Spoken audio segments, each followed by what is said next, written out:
Everyone, मैं हिमांशु कुमार और आज की इस वीडियो में हम 7 वर्ड प्रॉब्लम्स करने वाले हैं जो कि linear equation and one variable पे बेस्ड है। तो बिना किसी देरी के चलिए स्टार्ट करते हैं। सो क्लास, बेसिकली आज की वीडियो ज़्यादा लंबी नहीं करने वाला मैं, बिकॉज मैं पहले से ही क्वेश्चंस को सॉल्व कर चुका हूँ। आपको प्रोसीजर वाइज बस सॉल्यूशन समझने हैं, ठीक है। तो चलिए स्टार्ट करते हैं। अब बेसिकली वर्ड प्रॉब्लम्स में सबसे पहले क्वेश्चन समझना पड़ेगा, तभी जाकर हम सॉल्यूशंस को अच्छे से समझ पाएंगे, ठीक है। तो फर्स्ट क्वेश्चन है, 3 consecutive integers are such that when they are taken in increasing order and multiplied by 2, 3 and 4।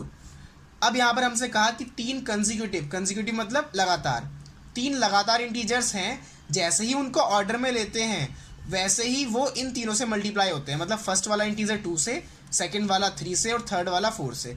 फिर हमसे कहा कि उन तीनों को जब ऐड करते हैं तो 74 आंसर आता है। तो बताओ वो तीनों नंबर कौन से होंगे।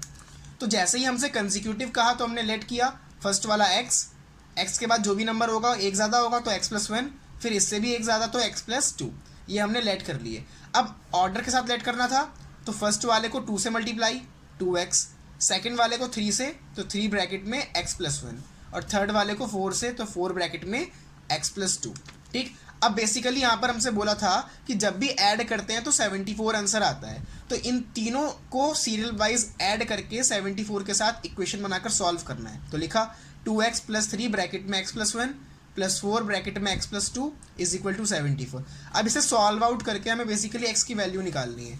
तो ये नॉर्मली हमने सॉल्व आउट किया, ये x को पहले ऐड कर दिया, फिर नंबर्स को ऐड कर दिया, 11 उस साइड चला गया तो माइनस में हो गया, ठीक है। तो बेसिकली हमारी x की वैल्यू आ गई 7। अब जैसे ही x की वैल्यू आ जाएगी हमें वो लेट किए हुए नंबर्स में पुट करनी है जिससे कि हमारा आंसर्स आ जाए, ठीक है। तो बेसिकली 3 लेट किए थे, पहला वाला x, दूसरा x+1, तीसरा x+2। तो नाउ पुट x की जगह तो 7 था तो 7 ही रहेगा, तो ये तो फर्स्ट आंसर हमारा 7 ही हो गया। सेकंड x+1 था तो 7 + 1 8 हो गया। थर्ड x+2 था तो 7 + 2 9 हो गया आंसर, ठीक है। नोट डाउन, ठीक है। नेक्स्ट क्वेश्चन जो है हमारा, 15 years from now David's age will be 4 times his present age।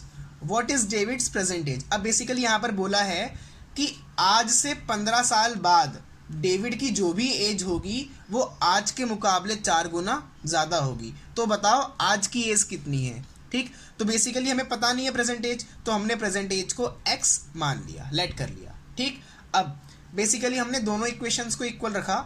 अब प्रेजेंट एज हमने x मानी है तो 15 साल बाद कितनी हो जाएगी x + 15, और आज की 4 टाइम्स कितनी हो जाएगी 4x। इन दोनों को इक्वल कर दो तो यहाँ पर सॉल्व आउट होकर आंसर आया x की वैल्यू 5 और x क्या था हमारा प्रेजेंट एज, तो ये हो गया हमारा आंसर। समझ में आया, नोट डाउन,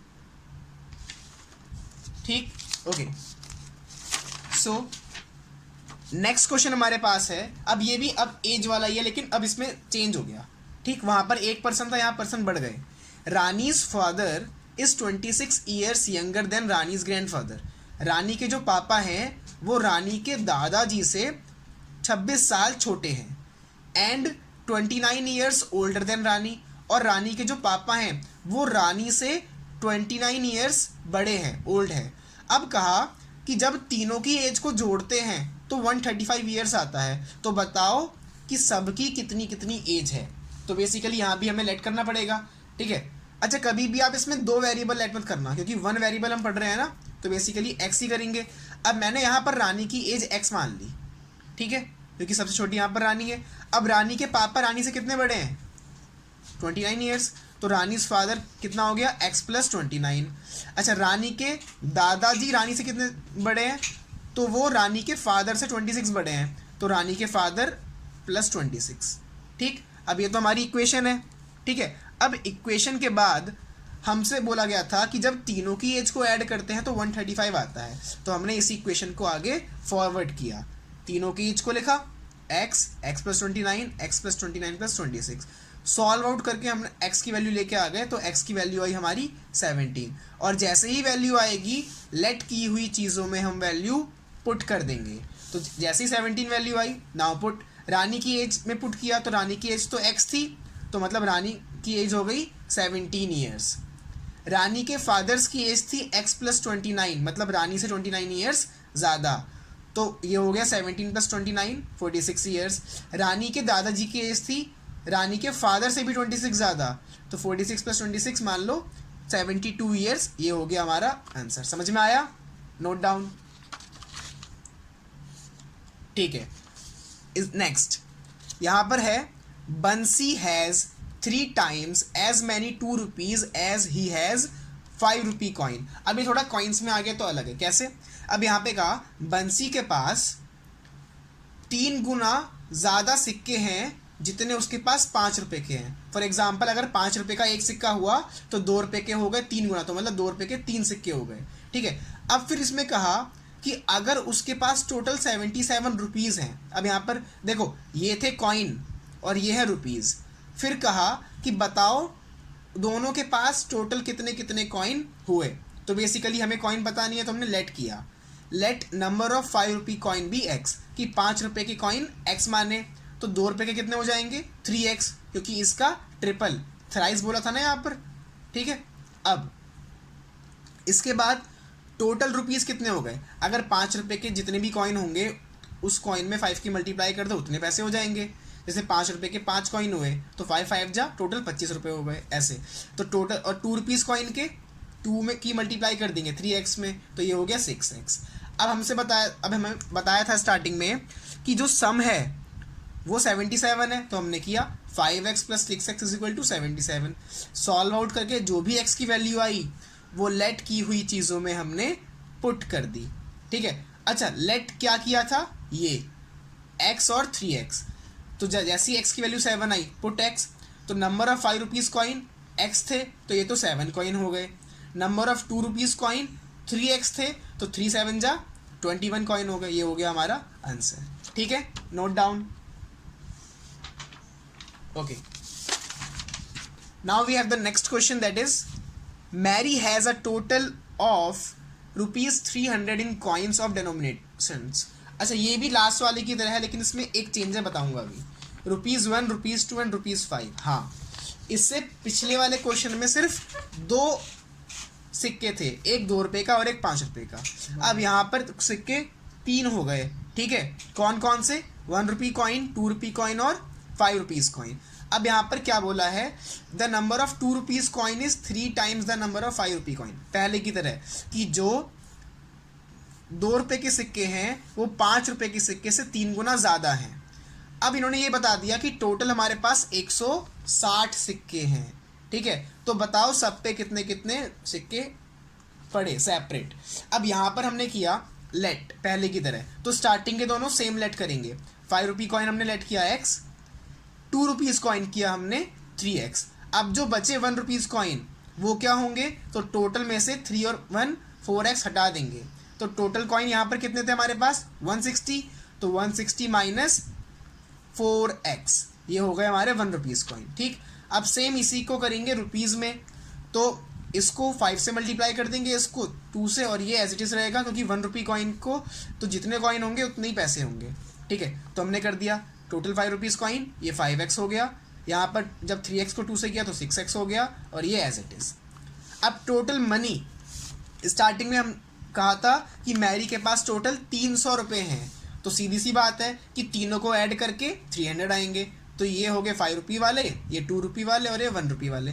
ऐड करके 300 के इक्वल किया, सॉल्व कर दिया, x की वैल्यू जो आई, तो x की वैल्यू यहाँ पर आई है 20।